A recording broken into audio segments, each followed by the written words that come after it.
lá no grupo de terça, então é um grande servo do Senhor. Glória a Deus. Vamos orar pela vida desse servo. Pai querido, Pai amado, muito obrigado, Deus, por esse momento que o Senhor nos proporciona de chegarmos aqui no domingo, ó Deus. Reunimos como congregação aqui nesse prédio para Te adorar como igreja, ó Deus. Obrigado, Pai. Obrigado, Senhor, pelas oportunidades que o Senhor nos dá para crescermos espiritualmente, Pai, para chegarmos mais perto de Ti. Pai, o Senhor é maravilhoso e merece todo esse louvor, toda a honra e toda a glória.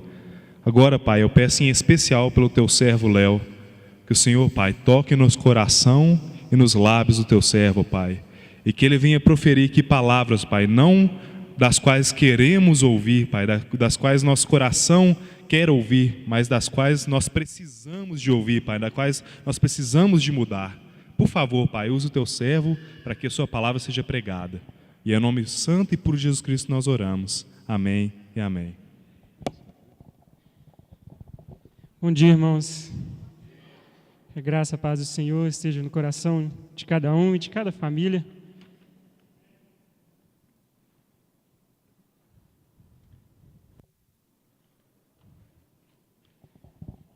Nesse texto que foi lido de Salmo 127, versículos 1 e 2, o sentimento que está sendo expressado aqui nesses salmos, irmãos, de Salmo de Salomão, eu acredito que seja aquela mesma palavra que o Ayrton falou durante a oferta, que é justamente o reconhecimento, né? A certeza que um povo tem de que o Senhor é que é a fortaleza, de que o Senhor é que sustenta a sua casa. Então, nesse contexto, o povo de Israel voltando para sua casa, peregrinando para o seu lar, Salomão escreveu essas palavras, que se não for o Senhor o construtor da casa, será inútil trabalhar na construção. Se não é o Senhor que provê, se não é o Senhor que sustenta, e se não é o Senhor que protege a casa, é em vão tudo que nós podemos fazer. Então esse sentido, né, expresso nesse salmo, eu queria trazer para os irmãos hoje, uma mensagem justamente do reconhecimento que nós precisamos ter, de que nós dependemos de Deus, de que Ele é que é o nosso provedor e Ele é que sustenta o nosso lar. Eu acredito que esse mesmo sentimento nós devemos ter nos dias de hoje. E, de fato, né, irmãos, cada família aqui, né, na nossa congregação pode ter um histórico diferente, né? Muitas vezes alguns vêm de famílias ricas, outros de famílias mais pobres, alguns passaram por muitos sofrimentos, alguns já passaram por muitas alegrias e reconheceram que vem de Deus, outros não. Mas o fato é que todas as famílias precisam do Senhor. E todas, independente do seu histórico, independente da situação que está agora, precisa reconhecer Deus como provedor e como o sustentador do seu lar. E o que eu queria trazer para os irmãos hoje é sobre isso. A diferença que faz ter o Senhor habitando em um lar e habitando na sua casa e na sua família. E sabe, eu louvo a Deus pelos exemplos que nós temos aqui de famílias, né, abençoadas. Eu confesso que quando eu cheguei aqui na igreja, eu vim de uma família muito abençoada. Eu dou glórias a Deus por isso, que eu tive bons exemplos, uma boa educação, boa instrução. Mas, de fato, quando você percebe que toda família teme a Deus, toda família busca fazer a vontade de Deus, é uma coisa que não tem preço e é diferente de qualquer outra coisa. Sabe? E isso convence as pessoas da verdade, do que é a vontade de Deus. E nós sabemos, né, que esse é o plano de Deus para todos, para todas as famílias. Mas também, né, com o passar do tempo, a gente vai vendo que todas as famílias também têm problemas. Né? Em muitas situações, vemos irmãos em dificuldades, irmão com dificuldade com outro irmão, filho com pai, né, tio com a tia, sobrinho. E a família é assim, né? Muitas vezes as coisas não saem da forma como todos querem, né? E é momentos de dificuldade. Mas através das famílias dessa congregação que me abençoam, eu vejo que o Senhor faz a diferença nesses momentos, sabe? Então, tem muitas situações que já aconteceram aqui, que são exemplo para mim e para a minha família. Vocês têm abençoado muito a minha família, ensinando como a ser um filho melhor, como a ser um irmão melhor e futuramente um pai. E é assim que todos nós vamos aprendendo e vamos sendo ensinados, com o exemplo das famílias. E glória a Deus, graças a Deus, pelo exemplo de cada família que está aqui.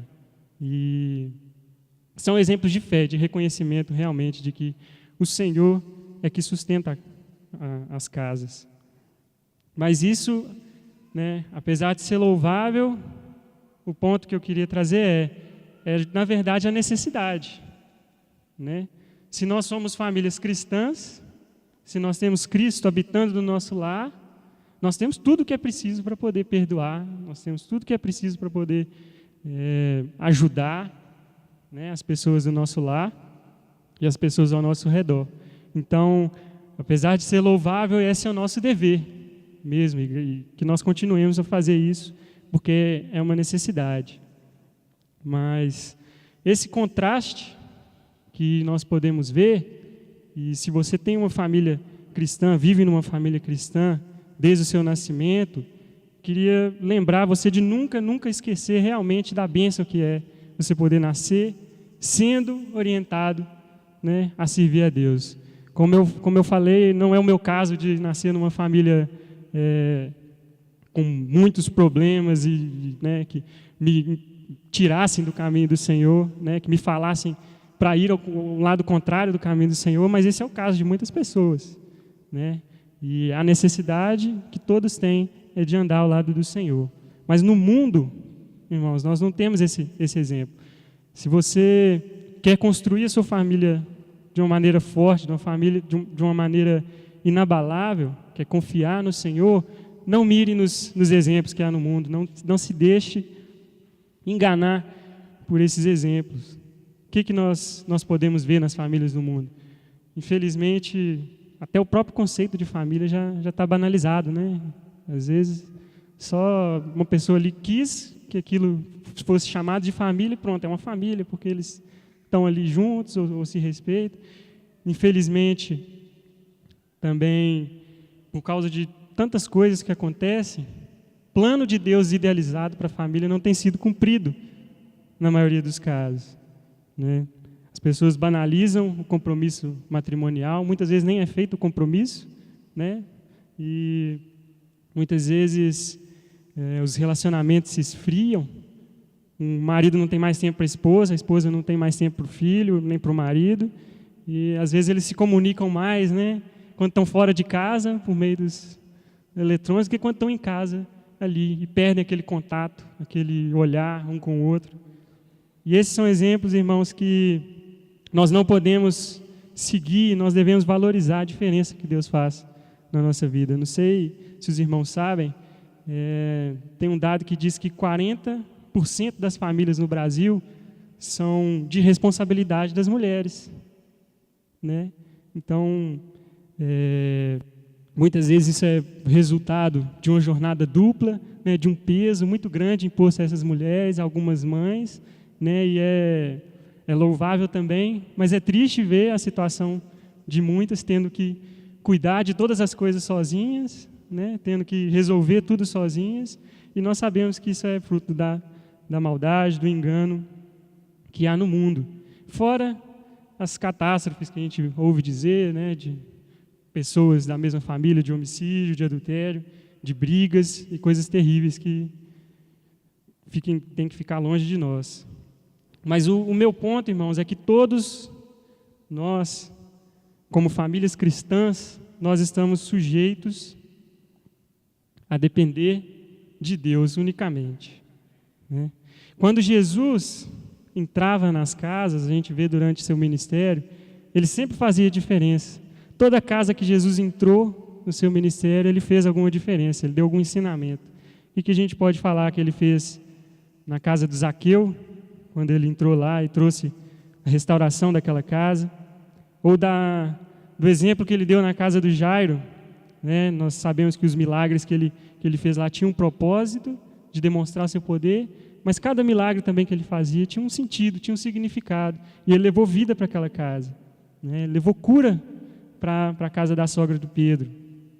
Ele levou transformação, o perdão e o reconhecimento de qual era a vontade de Deus na casa do Levi, que é o Mateus. E também que nós podemos falar dos irmãos Maria, Marta e Lázaro, né, do ensinamento, do exemplo que Jesus deu lá.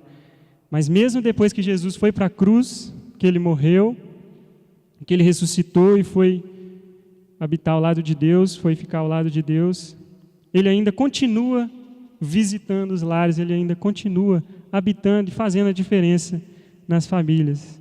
Como diz em João, no capítulo 14, 17, um versículo que nós conhecemos bem, Jesus fala que ele não nos deixaria órfãos porque ele enviaria o Espírito Santo, o Consolador. E fala no versículo 17 que ele habita conosco e ele está em nós. Então ele está dentro de nós e ele habita conosco, ele está no nosso redor, ele está na nossa casa. Glória a Deus por isso, irmãos. E por causa do que Jesus fez, né, de muitos exemplos que nós temos dele transformando as suas casas, nós podemos ver hoje o que nós precisamos fazer para sermos maridos melhores, para sermos esposas ou filhos ou irmãos melhores, que edificam sua casa. E eu separei alguns exemplos de famílias que se deixaram, se permitiram ser usados por Deus para poder fazer a diferença. E são diferentes e são exemplos para nós hoje. Há uma família que a gente conhece pouco, fala pouco, que é a família de Estéfanas. E a própria Bíblia fala pouco, né, sobre essa família. Mas em 1 Coríntios 16, de 15 a 18, Paulo fala que eles se dedicavam ao serviço dos santos. Era uma família unida, uma família coesa, e de certa forma todas as pessoas da família se submetiam ao serviço de Deus. E Paulo fala que eles cooperavam e por isso eles mereciam ser valorizados. Que coisa, né? Será que nós temos exemplos assim aqui hoje na congregação? Como eu disse, glória a Deus que sim. Né? E nós precisamos valorizar essas famílias. Né? Que bênção ter o pai, a mãe, o filho, a filha, todo mundo servindo junto ao Senhor. E nós temos muitos exemplos, graças a Deus. E a palavra também fala, não dá indicação de que eles tinham algum destaque, ou que eles tinham, né, serviam de alguma forma oficial ou integral, mas no seu dia a dia eles faziam o que era a vontade de Deus. Isso é um exemplo para nós, irmãos. Né? Que será que nós temos dedicado, ou temos buscado ensinar, ou cuidar da nossa família para ser assim, para ser como a família de Estéfanas? Outro exemplo que a Bíblia traz, a família de Priscila e Áquila, né? Um exemplo para os casais. A palavra diz que eles eram cooperadores de Paulo, que eles ensinavam com exatidão, né, sobre a palavra de Deus, sobre Jesus, que é o que eles fizeram com Apolo. Em Romanos 16, 3 a 5, Paulo diz que eles eram cooperadores, abnegados, hospitaleiros, né, dedicavam a si e aos seus lares para poder fazer a vontade de Deus. Diz até que havia uma congregação, né, que se reunia na casa deles. E são exemplo para nós, irmãos. Né? Será que nós temos essa disposição no coração de abrir a nossa casa para receber as pessoas, para ajudar as pessoas? Será que nós temos essa mesma firmeza que Priscila e Áquila para ensinar com exatidão qual é a vontade de Deus e qual é o exemplo verdadeiro de Jesus? Mesmo em um tempo de dificuldades, esse casal foi um exemplo para nós, e é até hoje. O que falar também da família de Cornélio, não é mesmo? Cornélio, que nós vemos lá em Atos, no capítulo 10, que ele e sua família foi usado para manifestar que a graça de Deus, a graça de Jesus se estendia também aos gentios. E ele é um exemplo de pai, um exemplo de um líder de um lar, que a palavra diz que ele era temente, que ele orava, ele era zeloso, e seu exemplo foi suficiente para que toda a sua família tivesse as bases para poder receber a palavra de Deus por meio do Pedro. Se a família dele, como diz, toda recebeu e ele reconheceu, né, a responsabilidade dele, que como sendo um centurião, ele tinha responsabilidade sobre sua família e outras pessoas, ele podia influenciar muitas pessoas e tinha cuidado sobre muitas pessoas. O exemplo dele vale para todos os pais de hoje, para todas as pessoas que guiam seus lares. E também que nós podemos falar do Timóteo, né, que nós conhecemos bem. A Bíblia fala que ele era jovem e ele era um exemplo para todos os jovens. Mesmo, como diz em Atos capítulo 16, versículo 1, ele era filho de uma judia com um grego. Né? Talvez naquela época ser filho de uma judia com um grego não seria, né, o caso dele ser um exemplo de família, a família dele, né? Talvez fosse mal vista, talvez fosse rejeitado de alguma forma, mas ele, como servo do Senhor, ele teve uma conduta exemplar e ele seguiu a vontade de Deus. A Bíblia fala até que ele foi enviado por Paulo como responsável por cuidar e por ajudar a sustentar a igreja em Éfeso. Mas um versículo interessante é em 2 Timóteo capítulo 1, versículo 5, que diz que Timóteo tinha a mesma fé sem fingimento passada por sua avó Lloyd e sua mãe Eunice. Então, que exemplo, não é mesmo, para os avós, que exemplo para as mães. Sabe, teve um irmão que disse uma vez que os avós, as pessoas mais velhas, experientes, elas vivem no futuro, né? Elas já passaram por tanta coisa e já sabem o que vai acontecer, parece, né? Então, jovens, saibam ouvir e saibam dar atenção para o que pessoas experientes, pessoas que já vivem no futuro, né? Têm o conhecimento sobre a vida, têm para nos passar. E siga o exemplo de Timóteo, que mesmo sendo jovem, ele buscou fazer o que é a vontade de Deus e foi muito dedicado. E também o exemplo da mãe, né? Sua mãe Eunice. A gente não sabe exatamente o porquê, né? O que aconteceu com o pai do Timóteo, mas a Bíblia fala que a mãe dele assumiu, né? Essa missão, e ela também ensinou a ele sobre qual é a vontade de Deus, e deu as bases para que ele aceitasse a palavra. Mas, especialmente sobre as mães, né? Nós falamos de marido e mulher, da família completa servindo ao Senhor, de um pai, do filho jovem. Especialmente sobre as mães, queria ler uma passagem com os irmãos e meditar em 2 Reis, capítulo 4, versículos de 1 a 7. Não era uma família cristã, pois viveram antes de Cristo, mas é um exemplo de família, é um exemplo de mãe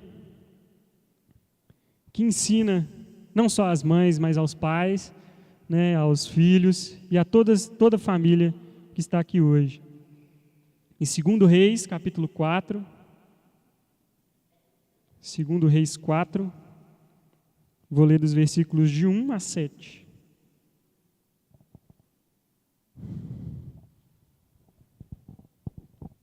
Segundo Reis 4, de 1 a 7. Certo dia, a mulher de um dos discípulos dos profetas foi falar a Eliseu: teu servo, meu marido, morreu, e tu sabes que ele temia o Senhor. Mas agora veio um credor que está querendo levar meus 2 filhos como escravos. Eliseu perguntou-lhe: como posso ajudá-la? Diga-me o que você tem em casa. E ela respondeu: tua serva não tem nada além de uma vasilha de azeite. Então disse Eliseu: vá pedir emprestadas vasilhas a todos os vizinhos, mas peça muitas. Depois entre em casa com seus filhos e feche a porta. Derrame daquele azeite em cada vasilha e vá separando as que você foi enchendo. Depois disso, ela foi embora, fechou-se em casa com seus filhos e começou a encher as vasilhas que eles lhe traziam. Quando todas as vasilhas estavam cheias, ela disse a um dos filhos: traga-me mais uma. Mas ele respondeu: já acabaram. Então o azeite parou de correr. Ela foi e contou tudo ao homem de Deus, que lhe disse: vá, venda o azeite e pague suas dívidas, e você e seus filhos ainda poderão viver do seu lar. né?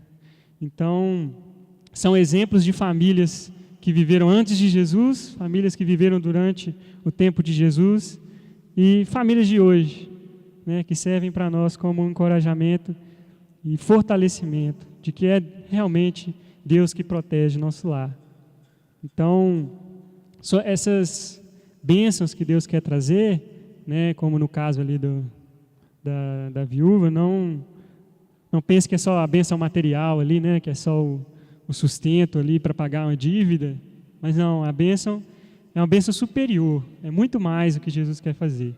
Bênção espiritual e transformar realmente os nossos lares. Esse, irmãos, é o diferencial da família cristã. Salmo 46:1 diz que Deus é nosso refúgio e nossa fortaleza. Ele é auxílio sempre presente na adversidade. O inimigo, o mundo, as situações podem tentar fazer você se esquecer disso, achar que Deus não importa, que Deus não está te ouvindo, mas o que Ele mesmo diz é que Ele nunca nos abandona. Então, o que eu queria dizer para aqueles irmãos que às vezes se sentem sozinhos em casa, né, mesmo tendo muitas pessoas na sua casa, talvez sejam pessoas que se sentem sozinhos tentando trazer Deus para sua casa, que não perca a esperança, não perca a coragem, não perca a fé, porque Deus, através de você, Ele pode fazer a diferença na sua casa, né?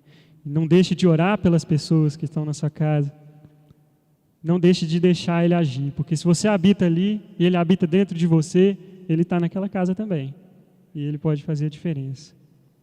E por fim, para aquelas famílias que ainda não deixaram, né, não permitiram que Deus entrasse nos seus lares para se tornarem, como nós chamamos, famílias cristãs, famílias que seguem a Jesus Cristo, que experimentam dessa diferença que Jesus faz.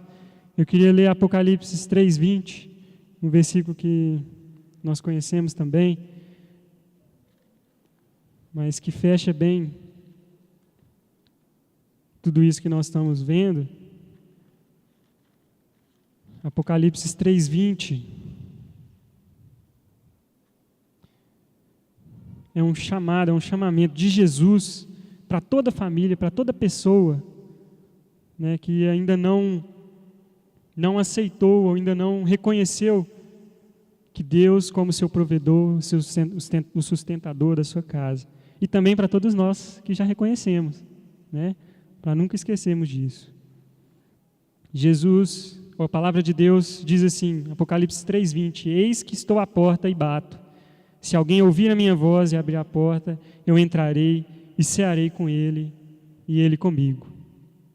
Então, glória a Deus, irmãos, pela palavra do Senhor, pelo que Deus se dispõe a fazer por nós, né, de sustentar o nosso lar.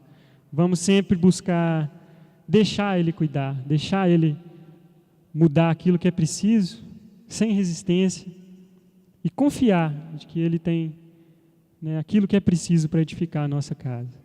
Amém? Nós vamos ter agora um momento de louvores, e se você precisa de uma oração sobre você, para a sua família, os presbíteros, os irmãos mais velhos vão estar aqui na frente, e você pode vir e receber a oração.